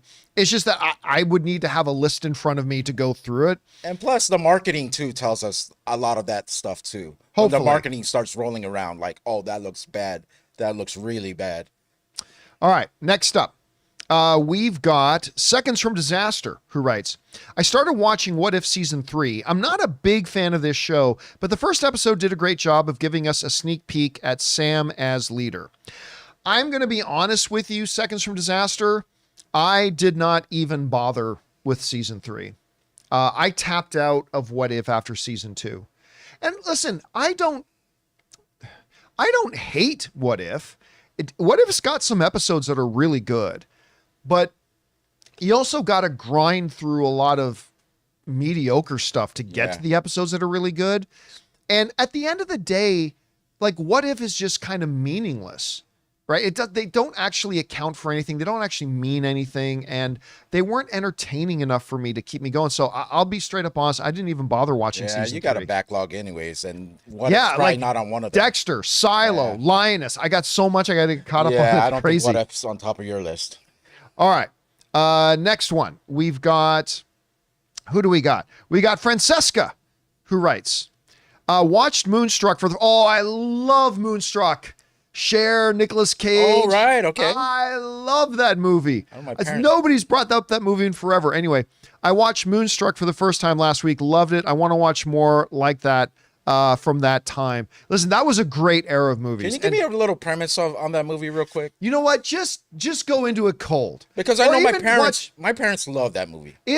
I mean, honestly, it's really the movie that introduced me and a lot of people to Nicolas Cage, right? But also, like, Cher is fantastic in it. Yeah. You know what? I can't remember. Was Nicolas Cage still going by, let me see. Nick? What name was he going by? Because he might have still been going by Nick Coppola. Because he's related to Francis Ford Coppola. Okay. I can't remember if he had already changed his name to Cage or not in that. Anyway, it's it's aged a little. The movie's aged a little, but I mean, I loved it. I thought it was great. And good points to you, Francesca, for even bringing it up. I'm glad you did. All right.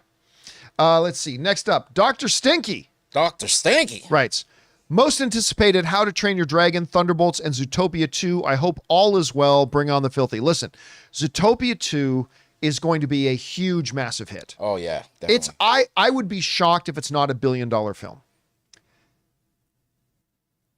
Everybody gets mad at me, but I'm not that big of a fan of Zootopia. Don't get me wrong. I am on your side. I like Zootopia. In a thumbs up or thumbs down world, I'm thumbs up on Zootopia. I like the movie. Positive review from me. I just don't love it as much. Like, I remember even talking to Harloff about it. Like, Harloff and like him and his kids, like, they love that film. A lot of people I talk to love that film. I am a little bit on the outside where it's like, oh, I like it too, but I don't like it that much. So I couldn't put it on my most anticipated list. Although I know it's going to be a $1 billion film. It's going to be absolutely huge. All right. Next up, we got Abra, who writes, Happy New Year, John and crew. Appreciate you hanging out with me. Well, I appreciate you being here and hanging out with us. Thank you so much for that, man. I appreciate that, dude. All right. Next up, we got Edgar Navarro, who writes, Mortal Kombat 2 is on the top of my list. Heck yeah. It has begun. Now, I got to ask you, Ray, because I know, like, one of the more controversial things they did in this new movie was they made the main character not any of the characters from the video game. What was his name? Cole. I was going to say Timmy. Oh boy, the Cole. They made Cole some brand new character that had never been in the games, and that's your lead. You weren't thrilled with that. I just didn't like. I think he's been a part of like the Mortal Kombat lore and maybe books or something like that.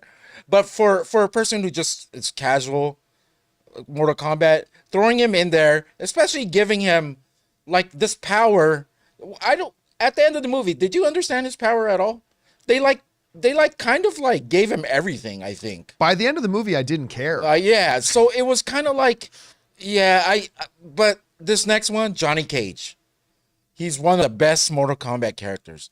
cast him right, do him Oh right. yeah, because they teased him at the end, right? Yeah, in the I end cannot credit with Johnny wait. Cage. But Cole I could do without, but he's probably going to be back. I still look for all my complaints about that Mortal Kombat movie. I still got to say, there's a scene where a guy in a fight cuts open another man, and then as that man sprays blood from the cut, Sub-Zero freezes the blood that's spraying, grabs that frozen blood, and then stabs the man again with a spike made from his own frozen blood. Unbelievable. It's one of the greatest shots in cinematic history. I don't care. Cut the man, make him bleed, freeze the blood, and then stab him again with his own blood. That was awesome. Anyway, and by the way, I saw some people asking in live chat. Yes, we have people still trying to send in more super chats. I have turned off the super chats because we're running late. So the super chats are now turned off, but we're going to get through all the ones that have been sent in. All right. Next up, we have Albert Torres, who writes, "Hey, John, ever since your cameo in the Hulk film, which of these films of 2025 would you love to cameo? Love from Virginia." Ooh, yeah, see, this is back when I was still living in Canada. You mean you starring? Sorry, yeah, not appeared in, starred in. Everyone else cameoed. That's my film. His film. There was a period of time, this is back when I was doing the movie blog, and the movie blog had gotten a little bit of prominence, just a little bit, and studios shooting movies up in my neck of the woods, I started getting invitations to come and just hang out on set or appear in them, and eventually, just because it was such an interesting experience, I signed on. This agency signed me on, and I got to go and do little background extra work on a whole bunch of movies that came out there, including like Jumper with Hayden Christensen, the Rock Star or whatever with Rock and Roll with Rainn Wilson. Oh yeah. Rockstar. I can't remember, with Emma Stone and Rainn Wilson. Right. That one. Anyway, I did a bunch of them, and one of them was the Hulk. I actually got to do several scenes, and it was great. They gave me full costume and like military outfit and all that kind of stuff. The movie's called The Rockstar. Thank you, Patrick. Appreciate that in live chat. So here's the thing, though. It's being an extra in a movie is really boring. Like, never has the term hurry up and wait been more applicable. You show up at a call time and you can sit in a holding area for like 7 hours. And then they'll call for those extras to come in, and you might be in there for 15 minutes, or you might be on there for 4 or 5 hours. Like, I remember in Jumper, if you want to find me in Jumper, I think it's only like the back of my head you get. And there's this pub scene where Hayden Christensen comes in, and I'm like one of the pub members. But then when he comes out of that pub, and there's like a double-decker bus going by, and you can see me on the bus. I'm one of the just a couple of So people. you're There's two only people. a couple people You're on in the two bus. scenes. I mean, there's a couple of things on there. But I mean, literally, I think I did something for about 45 minutes, but I was there in the holding area for like 9 hours. Wow. It's a hurry up and wait. So I don't know that I would want to do that again. I'll be in Blade. Ray will be in Blade. Yeah, At this point, give me you might be Blade. At the rate things are going. I'm not going to lie to you. Come on, man. Make me a vampire. You Let's may go. actually be Blade. All right. Let's keep going here. Next up, we've got Brian Garcia, who writes, "Hey, John and Ray, besides a bigger build, what do you think the DCU Batman will need to fit in with supernatural heroes? Maybe more advanced tech?" I think that's one of the key things to any Batman that's going to be like, we don't even have to look all that far back. Just go back to the Ben Affleck Batman, right? He lives in a world with these supernatural beings, and he creates better gadgets. He gets kryptonite stuff, all that kind of stuff. Yeah. But so yeah, if you're going to have a hero like Batman who truly has no superpowers, then his gadgets need to be his powers. Like the way that one line to the Flash, "What's your superpower?" "I'm rich." I mean, that's it. That's his superpower. So yeah, absolutely. A little bit more, like a really cool decked out Batmobile, some really great gadgets he uses. I have That's always a part of it. I have a dumb requirement. Okay. What's that? Make the ears short, please. Yeah. I like the shorter ears. Especially if he's going to be wide and big. I like short ear Batman. Ben Affleck's Batman suit was great. Like even if it like long ear, look, I'm not saying that there's long ears that ruins it. I know it's a I dumb just thing. prefer it to be the shorter. Yeah, ears. it's a dumb thing, but yeah. All right. Next up, we've got Jake who writes, John, I know this movie would be nowhere near your anticipated radar, but Demon Slayer Infinity Castle is for sure in my top 10. You and Ryan recently went to the theaters to see an anime thing. What was it? That was Dragon Ball Daima. We saw the first 3 episodes. It wasn't Demon Slayer, but I do know how big Demon Slayer is. There are many people that I would never have thought, like my friends that I never thought would even watch anime, but they're Demon Slayer fans. It's going to be big for what it is, I think. For just being an anime, usually those don't make it. It might have like similar to Dragon Ball Super. Remember when that came in theaters? Yeah. And it had a little run of being number 1 for a little bit. I think it'll get the same amount of fanfare. All right. I mean, listen, it's not something I watch, but I mean, just from our viewers, like it's definitely got a huge following. Huge following. All right. Next up, Samuel Lafontaine writes, thank you for volunteering his tribute. All those horrible films I did not watch because of your sacrifice. Yeah. What's he talking about? Well, I mean, whether we're talking about like Craven, from this Madam year. Web, I see. Morbius. I mean, just there's a long list of, look, the thing about 2024 is I've heard some people online like talking about how 2024 was a terrible year for movies, and they list off a handful of movies, and there were some really, really dreadful movies in 2024, but there was some amazing films in 2024, like amazing films. You're going to mention those tomorrow. Yeah, we're going to do our top 10 list tomorrow of our let's best not films spoil of the year. Which I'm very excited about doing that list. It was actually, you know, at the end of it, it was really a good year for films. We saw some fabulous movies this year. Anyway, let's keep going here. Next up, we've got Mufasa, who writes, Mufasa writing in. will Crypto have a live actor dog, or will he be fully CGI like Rocket? You know, that's actually a good question. Here's my guess. My guess is there will be, my guess is there is a dog. Me too. And they modeled the CGI model after this dog. And I think my guess, and again, it's just a guess, I might be wrong. My guess is there will be some shots with the live action dog, but then shots that require certain specific actions from the dog or whatever. Definitely. Like we saw in the trailer, they needed Crypto to act a certain way, so they CGI. So my guess is, and I could be way wrong about this, is that it will be a mixture of both. Which is crazy because they used the live raccoon all of Guardians. Oh yeah, did people not know that? Did people not realize that Rocket was actually a trained live raccoon? Can't believe people are so dumb. Because train it to use a firearm. Yeah, and fly spaceships. All right, next up, we've got Christopher Brickner, who writes, another film to look out for in 2025 is Wildwood. Somebody else brought that up, actually. A new Leica film from director Travis. Oh, and it's also Travis Knight doing it. Oh, and it's Leica. And the writer of Paranorman and Kubo. Yes, please. Okay. Okay, Paranorman, baby. Now that you've mentioned that Travis Knight is doing it, I'm on board. I am definitely on board. I'm totally on board. Now that I know it's him doing it, 100%. 100%. Okay. Next, thanks for that, Christopher. I didn't realize that. Gaming King writes, oh, yeah? Until Dawn movie is directed by David F. Sandberg. I believe, is he the same? Look this up for me. Wasn't it didn't he do? No. No. Not, I think he did Lights Out. Sandberg. Correct me if I'm wrong, but I think David F. Sandberg. And Shazam. That's right. He did Lights Out and did Shazam. And by the way, I don't care what anybody else says. I love the first Shazam movie. Yeah, it was a good movie. The first Shazam movie was great.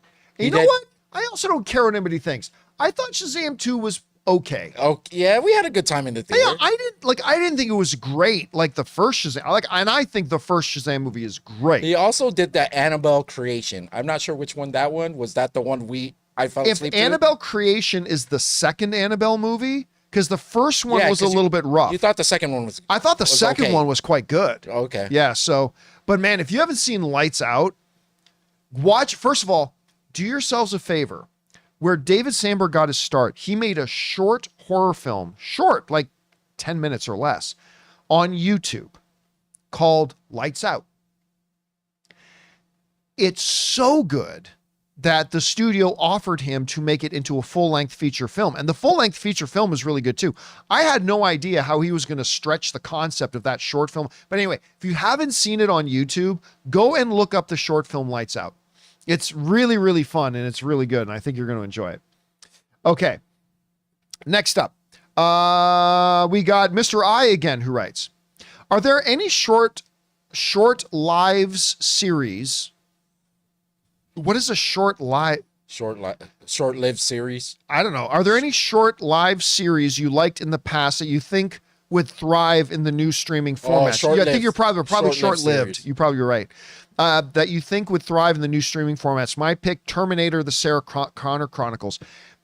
That was a show. I remember Dennis Zen. You guys remember Zen Master? Dennis Zen loved that show. Yeah, he did. Most people who watched it loved it, but it couldn't, because that was Lena Headey, right, from Game of Thrones. Right. I think she was the star of that, and it was really good if I remember it right. Like, but it was that might be one. Serenity or Firefly. I think Firefly would have done really well in the streaming era. I'm not saying reboot Firefly. I'm saying if Firefly had just come out today and didn't get kind of lost in the network thing, and it was a very short-lived series, like I think it only had like 10 episodes or something. Firefly was great. By the way, if you have not seen the movie that was called Serenity, it's one of my favorite sci-fi films of the past 30 years. I really love Serenity. You should check it out. But yeah, I think Firefly would be one that would be really good. All right. Mr. I writes short-lived. Okay, that's okay. Ray figured it out. Ray knew what you were talking about. Yeah. Let's see here. Next up, we've got Eric Andre the Giant writes, the only thing that has me excited for a Naked Gun remake is that Akiva Schaffer is in the director's chair. Popstar and Chip and Dale were big surprises. Oh, is this the same guy who directed Popstar? Okay, that's a big plus for me. We've talked about the Lonely Island, Andy Samberg movie, Popstar, Never Stop, Never Stopping. Guys, if you have not seen Popstar, Never Stop, Never Stopping, and you just need a great laugh, watch it. It's hilarious. It's extremely funny. And I did not realize that that was the guy who is directing this Naked. Okay, that's now got me even more excited for it. And he did the Lego movie. He was a writer. He's a writer on the Lego he's a writer on the original Lego movie? Wait. Yeah. Nice. All right. Next up, we go to Christopher Brickner, who writes, from 2019 to 2025, we'll have 0 Star Wars films, but Dan Trachtenberg will have made 3 Predator movies in that same time frame. 3? Like he did Prey, right? Right. And now we got Predator Badlands. Right. What was the third one? Wasn't it let me see, Trachtenberg. I put it up right here. He did Prey. He did Cloverfield Lane. That's not a Predator movie. Oh, sorry. He's doing Predator, Badlands, Prey, and yeah. Are you sure there's 3? So Bobby Jackson in the live chat is saying that there is a secret animated one he's doing as well. Oh, I wasn't familiar with that. Yeah, me either. Now, will that actually be a movie or will that be like a streaming thing? Whatever. I loved Prey. That was a huge, because I was one of the guys that I was like, this is a dead franchise. This isn't like, why are you doing another Predator movie? Nobody cares about Predator anymore. And then I went to the theater. I was lucky enough that I got to see it in theater. And I saw it and I'm like, this is the best Predator movie since the original. Like the original will always be the best one. But like aside from that original one, I loved Prey. I thought it was great. I can't wait to see Badlands. All right. Let's see here. Next up, we've got Bonnie, who writes, Community praised Superman remake more than all the movies in 2025. This is going to be interesting. Don't quite know what you mean by that. But if you're just saying it seems like Superman is the movie most people seem to be talking about, it is. But again, remember that we don't know if the movie's going to be great or not great. I suspect it's going to be great because it's James Gunn, and James Gunn is great, but we don't know how good the movie's going to be. But you got to remember, a lot of the excitement and the enthusiasm is that it's not just a Superman movie. It's literally the start of a brand new superhero cinematic universe, which we have not had in well over a decade. We haven't had the start of a brand new cinematic, big scale superhero cinematic universe since, I guess, Man of Steel.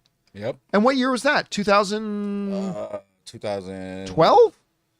I think so. Or was it 2012? Anyway, if it was 2013. 2013. Okay. So this is going to be the first time we've had a big scale superhero cinematic universe start in 12 years. So that's a part of that buzz. That's a part of that excitement, is that it's not just another movie. It's a pretty big deal that could have massive upside or massive disaster, right? So that's part of the reason why everybody's talking about it so much. All right.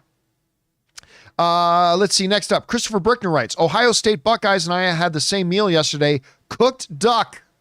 Oh. Yeah, in the college playoff, the number one undefeated ranked team, Oregon, got beat by the Ohio State Buckeyes to get knocked out of the college playoff. Ooh. It was a big upset. By the way, the game before that, the Arizona State game, wonderful, exciting finish to that game. That game was incredible as well. All right. Next up, Christopher Brickner again writes, Star Wars should have a film for 2027, the franchise's 50th anniversary. If not, then that's a massive missed marketing opportunity. Honestly, not really. It really isn't. Marking the 50th anniversary, do you really think that's going to make much of a difference? It won't. It really wouldn't be that big of a deal. Now listen, they should have a new film in 2027 because they're a movie studio and they should put out some goddamn movies. How about that? Anyway, I'm not going to get too worked up. So yeah, they should have a movie out in 2027. 100% they should. But all the birds just went away. Yeah. The big impetus for that, it doesn't need to be, well, we need to celebrate the 50th. I mean, that's nice. That's nice. Yeah, if you could have a movie out to celebrate the 50th anniversary. That's great. Yes. But would it really make a big, again, not a big deal. Not a big deal. But again, call me crazy. Say I'm like way out there. I don't know. I just think maybe a movie studio should, I don't know, put out movies. How's that? How's that for a wild, way out there concept? Maybe a movie studio should put out a movie or two. That would be nice. Let me make a correction real quick. Sure thing. We were talking about Akiva Schaffer, right? Yeah. When I said Lego movie, he wasn't one of the writers of the movie, but he was a co-writer of Everything Is Awesome, the song. Oh, okay. Everything Is Awesome. Just want to clear that up. I used to love that song. Okay. So guys, like I mentioned earlier, I turned off the super chats. We're all done through super chats, but we're going to take another minute or two. So if you guys are watching live right now and you have a question, go ahead, see what I just put in the live chat, all capital letters, question, : and then put in a question, and we'll take a couple more questions just from you guys in the live chat. Hey, I ain't going to answer all of them. We're just going to pick a couple of them and answer a couple. So if you have a question, go ahead and send it in. So the first thing we've got here is Bobby Jackson, who writes, did you notice Batman has the white eyes in the Creature Commandos photo? Yes, I did. But I don't know that means we're going to get white eyes in Batman. Like, again, remember, that was a silhouette. It was from a distance. I think that's probably one of those things that James Gunn meant when he said, I'm not ready to commit to that yet. Just keep it a silhouette. But I did notice. I kind of don't want white eyes. Really. Yeah, no. Deadpool had the white eyes. You know, when Wolverine pulled down the mask, he had the white eyes. I kind of like seeing Batman's eyes. Maybe in a silhouette, it'll look cool. Yeah, maybe. All right. Win writes, question, what are your thoughts on the Pirates of the Caribbean franchise? Hit and miss. I love the first one. The first one is great. I don't think any of them that came after were great, but some of them were pretty good. Some of them were pretty bad. But that first one was awesome. I would like to see them take a run at it again. Okay, let's see. AI writes, or AL writes, question, which was worse? Thunder Force, Expendables 4, or Craven? I'll take Expendables 4 out. Listen, Thunder Force is truly one of the worst movies I've ever seen. Like Thunder Force, and I was excited because I like Melissa McCarthy, and what was it, Octavia Spencer? Was it? I mean, I thought that was going to be really good. I thought that movie was going to be fun. It is truly one of the worst movies I've ever seen in my life. Netflix, baby. And so is Craven. You know what? I don't know. That's tough. There's a curiosity bug in me that still wants to watch Craven. I'm just waiting for it to hit streaming. Let's see here. Nappernick writes, what movie do you think could be the surprise success of 2025? I talked about this a little bit on the show yesterday. I think F1 has the potential to be the surprise one. Now, listen again. Like I said yesterday, the reason I didn't put F1 on the list is because I don't think it'll be a massive, massive, massive film. Certainly not $1 billion film. But with the popularity of F1 around the world, I think F1 could maybe be that one that surprises everybody. No, John, Fantastic Four. No, Fantastic Four wouldn't be a surprise. Everybody's kind of expecting big things. But if you're asking me which one could be the surprise one, I think maybe F4. F4 could be that one that surprises everybody. All right, let's see. What's next here? Millie Manga writes, question, John, do you still think bringing the X-Men to the MCU is the last big challenge for Feige? I don't even know that this is the... I think there's no challenges left for Feige. Like, seriously, the only thing that Feige hasn't done is win Best Picture at the Academy Awards. He's literally done everything. The MCU is financially the biggest film franchise in history. He's literally made films that have been nominated for Best Picture at the Oscars. He's got several films in the top grossing films of all time list. There's just simply nothing left for him to do. Well, the challenge of bringing, I think he loves X-Men, is looking forward to it. Listen, I've been saying for a couple of years, and I still believe it, I don't think Kevin Feige is going to be the head of Marvel for too much longer. I think after the X-Men, he's probably going to walk Yeah, away. Maybe after he brings in X-Men, and then it's time for him to move on and get going on things. All right, I'll take one more. Let's see. Raging Cajun writes. Oh, Raging Cajun. Is that like Gambit? Yeah, Gambit is a Cajun. Hey guys, are you guys all caught up on Skeleton Crew? If so, what are your thoughts? I'm very much enjoying it. Love, love, love, love it. I just saw the last episode as well. Now, my one complaint, that latest episode was 27 minutes. It did feel short. It felt like that episode just was like, the whole purpose of that was that little, I don't want to spoil it for anyone, but the little... It's a TV show. Yeah, the little thing with, what's the boy with the curly hair? I still don't know the names. And the... KB. Yeah, KB. That thing. That was beautiful. That was moment when she says, and then, because then I won't have any friends. Because that's stupid. You can be friends. You can hang with me and Neil. I know. That was such a... You know what? Bryce Dallas Howard directed that episode. Bryce Dallas Howard, I'm telling you what, man. When she has directed Star Wars stuff, she knocks it out of the frickin' park. That moment was such a moment of pure beauty. When this little girl, like childhood kind of anxiety, is like, then if I say to this, and then she won't like me and I won't have any friends anymore. Like she's a broken person. And just like the purity of him just saying, that's dumb. Come hang out with me and Neil. That's what we want. And just that little subtle smile on her face. That was so, what's the word everybody likes to use now? Wholesome. That was like one of the most wholesome, beautiful moments I've seen on screen in a long time. It was absolutely beautiful, but it does drive me crazy that the episode was 27 minutes long. And we got how many more? 3 more episodes? 2 more? That was That's episode 8. 6. 2 more episodes. Only 2 episodes left. But again, I am loving the show overall. I'm loving the show. I think it's great. And it's, other than Andor, I think it's the best Star Wars TV show. What I love is they never left the kid off. You know how sometimes some shows go on and they're supposed to be kids and they start acting like adults? Yeah. They've been kids throughout. They have maintained them being kids. Yep. All right, guys. And that'll do it for today's installment of the John Campea Show podcast. Thank you so much for being here, making our little show part of your day. And it's thank you for your patience. We're trying to do the show without Jonathan here, so I'm trying to do everything myself. I'm sure you've noticed some technical glitches because I'm trying to do it all. But thank you guys so much for your patience. A big special thank you to all you guys who sent in questions. Number one, because you gave us great fun things to talk about. But number two, you supported our channel as you did it. And all of us involved with the show, thank you guys so very much for your support.